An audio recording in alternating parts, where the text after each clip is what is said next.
श्री इम्तियाज जलील जी।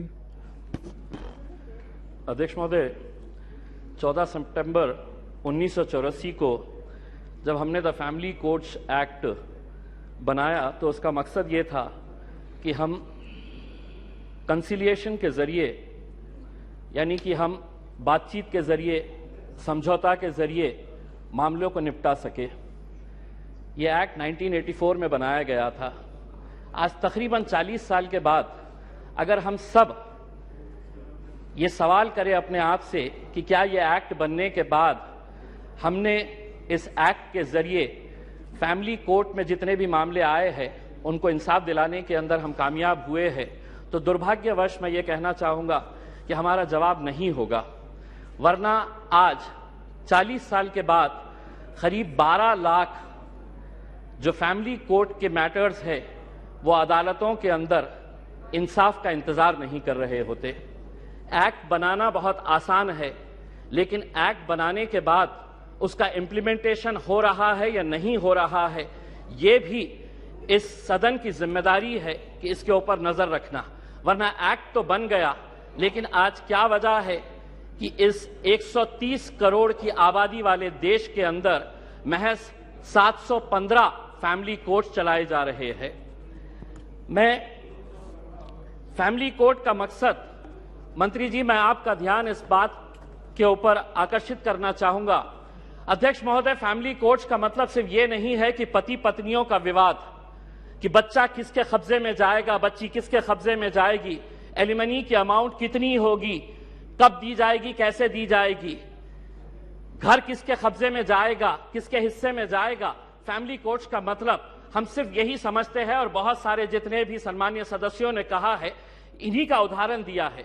मैं मंत्री जी आपसे हाथ जोड़कर विनती करना चाहूंगा, हम एक ऐसे समाज के अंदर रहते हैं जहां एक नई संस्कृति को हम देख रहे हैं कि हमारे बूढ़े माँ बाप जिन्होंने हमें पाल पोस कर बड़ा किया है, जब वो बूढ़े हो जा रहे हैं तो इस देश के अंदर बहुत सारे ओल्ड एज होम्स खोले जा रहे हैं, वृद्ध आश्रम खोले जा रहे हैं।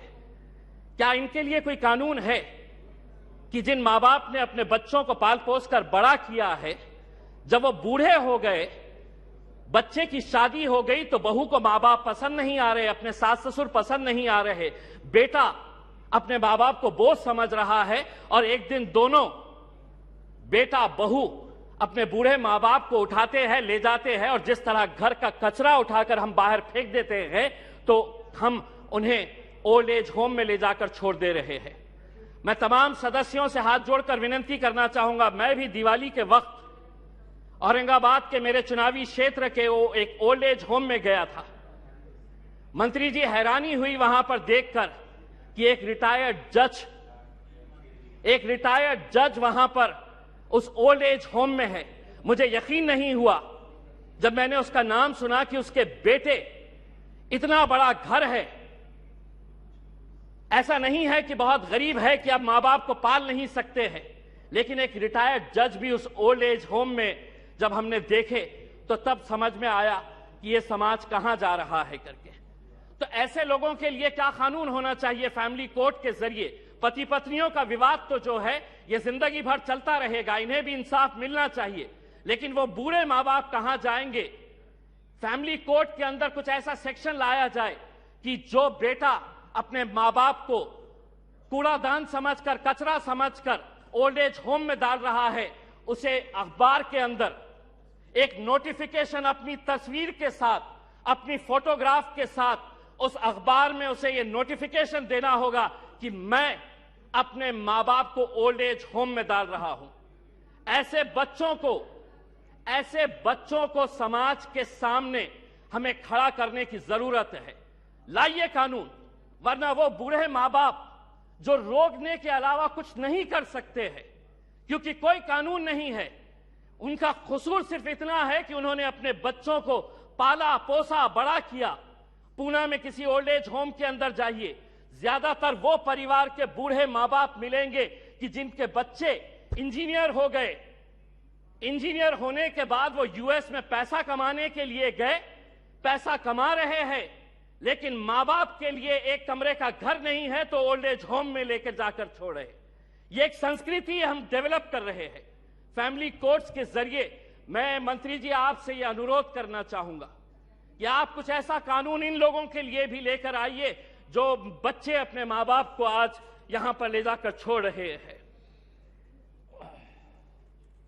मैं मंत्री जी आपसे एक सवाल करना चाहूंगा। अदालतें तो बन जाएगी, फैमिली कोर्ट्स का ये जो आप अमेंडमेंट लेकर आ रहे हैं ये सिर्फ हिमाचल प्रदेश और नागालैंड से ताल्लुक है। बहुत सारे जितने भी सम्मानीय सदस्य हैं उन्होंने यही कहा है कि justice delayed is justice denied. Nagaland का एक्ट कब बना था? नागालैंड का एक्ट 2008 के अंदर बना है। अगर यहीं पे अगर हम इतना डिले कर रहे हैं कि पुराने फैसले जो विदाउट पार्लियामेंट के पास किए गए हैं, आज अगर इतने सालों के बाद हम ये अमेंडमेंट लेकर आ रहे हैं कि नागालैंड के 2008 के बाद जितने भी जजेस ने फैसले दिए हैं रेट्रोस्पेक्टिव इफेक्ट से हम इसको आज के दिन पास कर रहे हैं, यानी कि गलती अगर हमारे पास से ही हो रही है तो हम उन अदालतों से कैसे इंसाफ की गुहार लगाएंगे? अदालतें एक्ट बनाना बहुत आसान है। मैं मंत्री जी, आप कुछ दिन पहले औरंगाबाद आए थे, वहां पर आपको लॉयर्स एसोसिएशन ने एक मेमोरेंडम दिया है। अगर से महाराष्ट्र की अदालतों की अगर हम बात करते हैं, 91 सैंक्शन पोस्ट ऑफ हाईकोर्ट जजेस है। अध्यक्ष महोदय, 91 पोस्ट ऑफ हाईकोर्ट जजेस है, उसमें से महज 56 जजेस है, यानी कि वैकेंसी आप देख लीजिएगा कि तकरीबन 40% वैकेंसीज है। अब मैं आपको अंदर की बात बताता हूं। हाईकोर्ट के जजेस जब अपॉइंट किए जाते हैं तो सुप्रीम कोर्ट का कॉलेजियम इसे डिसाइड करता है। यह पूरा सुप्रीम कोर्ट के कॉलेजियम ने अपना रिकमेंडेशन दे चुका है। क्या वजह है कि सरकार ने इसे इतने सालों से रोक रखी है? क्यों नहीं आप, अगर ये मानते हैं, सभी लोग कह रहे हैं कि पेंडिंग केसेस है, तो सरकार की क्या मजबूरी है कि हाईकोर्ट के जजेस जब सुप्रीम कोर्ट कॉलेजियम ने रिकमेंडेशन भेज चुका है तो सरकार क्यों रोक रही है? हम भी जानते हैं, विपक्ष अच्छी तरह से जानता है कि क्यों रोका जा रहा है करके, लेकिन आज जब आप जवाब देंगे तो हम उम्मीद करेंगे कि आप इन फैमिली कोर्ट्स के अलावा, क्योंकि आज आप एक्ट तो अपने आंकड़ों के जरिए पास कर लेंगे, लेकिन सिर्फ इमारत बनाने से इंसाफ नहीं मिलेगा। उस इमारत के अंदर उस कुर्सी के ऊपर बैठने वाले, ये सदन कोई मायने नहीं रखता है अगर वो ये स्पीकर की कुर्सी खाली रही तो। वो स्पीकर की कुर्सी जितनी महत्वपूर्ण इस सदन के लिए है, उसी तरह अदालतों के अंदर जजेस की कुर्सी भी बहुत मायने रखती है। लेकिन अगर आप ये मानेंगे कि नहीं, इतने करोड़ केसेस पेंडिंग है, तो कौन उसका निपटारा करेगा? आप ही करेंगे मंत्री जी, आप ही को करना है। और अगर सुप्रीम कोर्ट कॉलेजियम ने अपना महाराष्ट्र के जजेस का रिकमेंड कर चुका है तो सरकार उसे क्यों रोकी है, इसका जवाब भी आपको देने की जरूरत है। आपने एक ट्रिपल तलाक का कानून लेकर आए थे, इसके जरिए यह भी फैमिली कोर्ट का मैटर है। मैं आपसे पूछना चाहूंगा, उस वक्त जब ट्रिपल तलाक का मामला आया था तो बहुत सारे लोगों ने चीख चीख कर कहा था कि हमें मुस्लिम बहनों के साथ इंसाफ करने की जरूरत है। आज वो फैमिलीज भी आपसे पूछना चाहती है, ये एक्ट आपने बनाया, आंकड़ों के जरिए हमारे विरोध होने के बावजूद आपने एक्ट बनाया, अब आपकी जिम्मेदारी है ये बताए कि एक्ट बनने के बाद कितनी मुस्लिम बहनों को आपने इंसाफ देने का काम किया है, ये उम्मीद करते हैं। धन्यवाद। Thank you. Shri Rajiv Pratap Rudy ji.